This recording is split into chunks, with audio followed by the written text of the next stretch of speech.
दोस्तों अभी हाल ही में दिल्ली, नोएडा और गाजियाबाद में 3 एसी चलते चलते अचानक से फट गए। अब पिछले कुछ सालों में आपने देखा होगा कि ये एसी के फटने की खबरें बार बार आ रही हैं।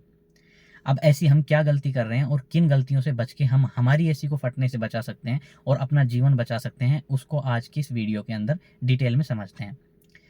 देखिए दोस्तों, एसी के फटने की वजह को समझें उससे पहले हमें समझना पड़ेगा कि एसी वर्क कैसे करता है। जब हम एसी को एक सर्टेन टेम्परेचर के लिए कमांड देते हैं, मान लीजिए कि आपने 16 डिग्री सेल्सियस की कमांड दी, तो एसी का कंप्रेसर वर्क करने लगता है और उस रूम के टेम्परेचर को 16 डिग्री पर लाने की कोशिश करता है। अब बाहर का टेम्परेचर 45 डिग्री सेल्सियस है और आपने कमांड दे दिया एसी को 16 डिग्री सेल्सियस का, तो एसी का कंप्रेसर तब तक काम करेगा जब तक कि उस रूम का टेम्परेचर वो 16 डिग्री सेल्सियस पर ना ले आए। और जैसे ही 16 डिग्री सेल्सियस का टेम्परेचर एसी अचीव कर लेगी, उस रूम का टेम्परेचर 16 डिग्री सेल्सियस पे आ जाएगा, तो एसी का कंप्रेसर ऑटोमेटिकली पावर कट हो जाएगी और वो रुक जाएगा वहाँ पे। अब जैसे ही टेम्परेचर वापस से 16 से बढ़ने लगेगा, 17, 18, 19, तो एसी क्या करेगा, उसको फिर से वापस से चालू हो जाएगा, कंप्रेसर को चालू करेगा और वापस से उसको 16 डिग्री पर लाने की कोशिश करेगा।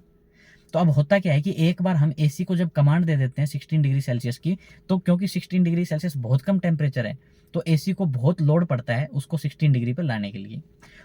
और फिर एक बार जैसे ही वो 16 डिग्री सेल्सियस टेम्परेचर पर आ जाता है, उसके बाद उसको मेंटेन करने में एसी को ज़्यादा लोड नहीं आता, क्योंकि उसको सिर्फ उस टेम्परेचर को मेंटेन करना है।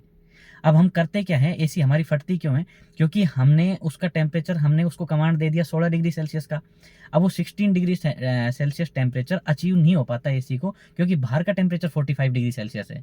तो इतना टेम्परेचर को खींच के नीचे लाना एसी के लिए पॉसिबल नहीं हो पाता, जिसकी वजह से उसका कंप्रेसर कंटिन्यूअसली वर्क करता रहता है। अब कोई मशीन अगर कंटिन्यूअसली चलेगी और कंटिन्यूअसली वर्क करेगी, तो जाहिर सी बात है उसको फटना ही है। गर्म होएगी, उसके बाद गर्म होकर वो फटेगी। तो इसलिए हमारी कोशिश क्या होनी चाहिए, एसी को इस्तेमाल करने का सही तरीका क्या होना चाहिए, हम एसी का टेम्परेचर 23 से 25 डिग्री सेल्सियस के बीच में रखें, ताकि कंप्रेसर इजीली उस टेम्परेचर को अचीव कर पाए और उसके बाद ऑटोमेटिकली पावर कट हो और कंप्रेसर को थोड़ी देर के लिए आराम मिले। इससे होगा क्या कि आपका एसी को टेम्परेचर 23 से 25 को मेंटेन करना भी आसान रहेगा, और क्योंकि उसको बीच बीच में रेस्ट मिलता रहेगा, जिसकी वजह से वो आराम करती रहेगी मशीन और वो चलती रहेगी कंटिन्यूअसली।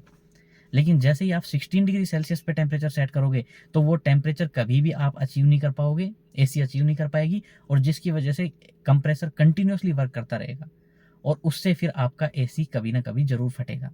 इसलिए इस चीज़ का ज़रूर ध्यान रखिए, आप एसी के टेम्परेचर को 23 से 25 के बीच में सेट करिए, तो आपका एसी बिना किसी प्रॉब्लम के स्मूथली चलेगा।